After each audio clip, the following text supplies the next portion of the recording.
In this episode, I'm going to show you some of my favorite Xcode shortcuts. Let's start with navigation. Probably my favorite navigation shortcut key is Control-Command up arrow and Control-Command down arrow to flip between a class's .m and .h file. If you've been looking at lots of different files and you have a little bit of a history of where you've been navigating, you can quickly move forward and back between files by going Control-Command left arrow and Control-Command right arrow to bring you back. So to move backwards, Control-Command left will take you back through your file history, and Control-Command right will take you forward. Window management is a big part of working with Xcode effectively. A few of my favorite shortcut keys for that are Command 0 for making the navigation pane appear and disappear. Also, Option Command 0 is very handy for making the utilities pane appear and disappear.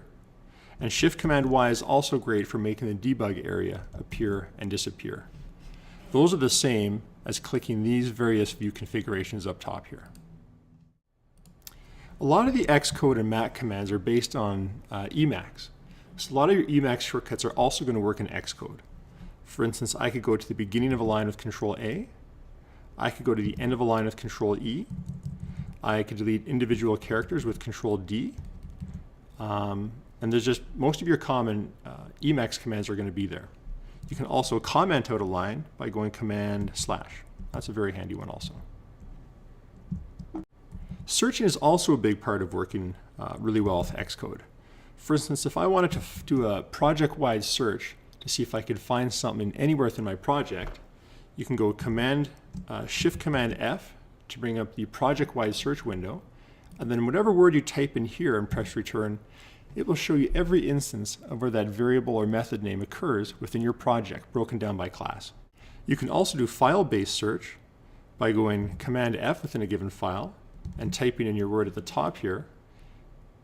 You can then cycle through all the instances of that word within your file by going Command G.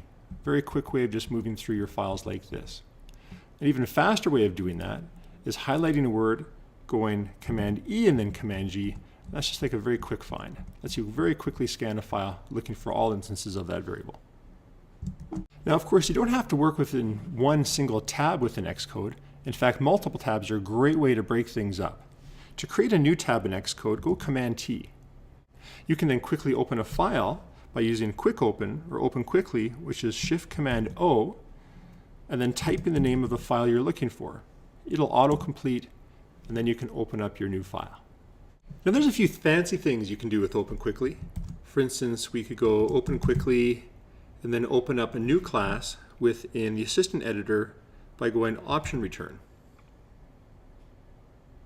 And if we really wanted to kick it up another level, we could do Open Quickly, look for the new class we want to open, and this time go Shift Option Return, and that'll bring up our navigation chooser where we can actually decide if we want to put that in a specific tab or if we want to open up in a new tab by coming over here to the plus sign and hitting Enter.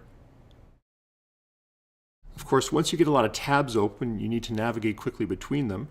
Shift-Command square bracket will move you through tabs quickly to the left.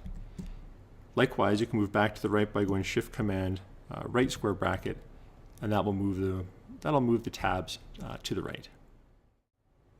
Now, as great as these Xcode shortcuts are, they can't do everything for us, and I just wanted to leave you with one bonus hack that I really like. Sometimes when you're working with nibs or your views, it's really handy where you need to figure out what's the spacing between this particular image and the border here and this particular image and the border here. One quick way of doing that is clicking on your UI element, holding down the Option key, and then moving your mouse out. And that will quickly give you a visual indication down to the pixel of how far off you are. I just find that very handy, and I just wanted to show that to you. Well, those are just a few shortcuts to get you going. Of course, there's a lot more. You can go into Preferences, click on Key Bindings, and you'll see an entire list of all the various shortcuts and where they're currently assigned within Xcode. So feel free to go in here, look for more, and assign your own. Well, I hope you enjoyed that episode of Xcode Shortcuts. Be sure to check the show notes, as I'll include a list of all the shortcuts we use there. And if you have any feedback or suggestions for future episodes, make sure you send me a note at feedback@therobotacademy.com.